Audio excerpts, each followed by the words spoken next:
ăn hay sao cái cắn cái chén này.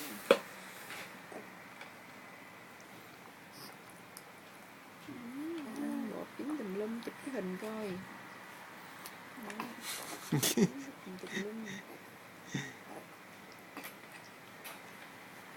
Rồi bóc vô tay dơ rồi.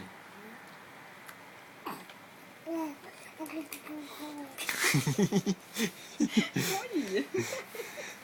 Đưa nguyên chén đây. Thôi.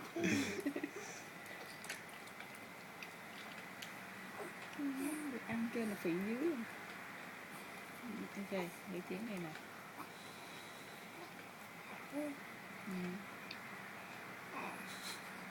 Strap. Con miếng này. Kéo chén vô.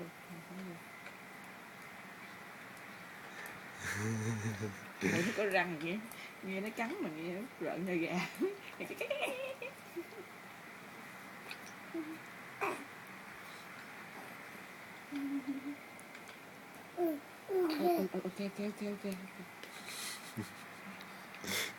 Không chịu lúc muỗng. Nè, sao? Đó. Hai con mình giống nhau quá hả?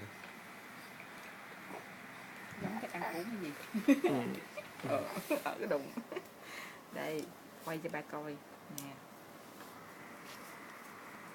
Chén. Vô. Thấy đường đâu, mẹ không thấy đường mà.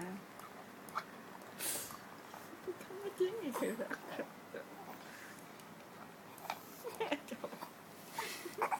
Nhột quá. Từ từ con, đừng có làm đổ. Như cắn cái chén mà em nhột. Tại nó nghe két người nó nhột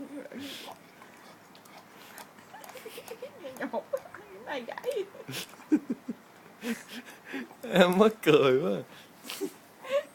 Gì cái âm thanh đó. Con nó cắn cái tô rồi thôi, mắc gì em nhột. Cái chuyện lạ vậy. Ê, đừng có lỗ con.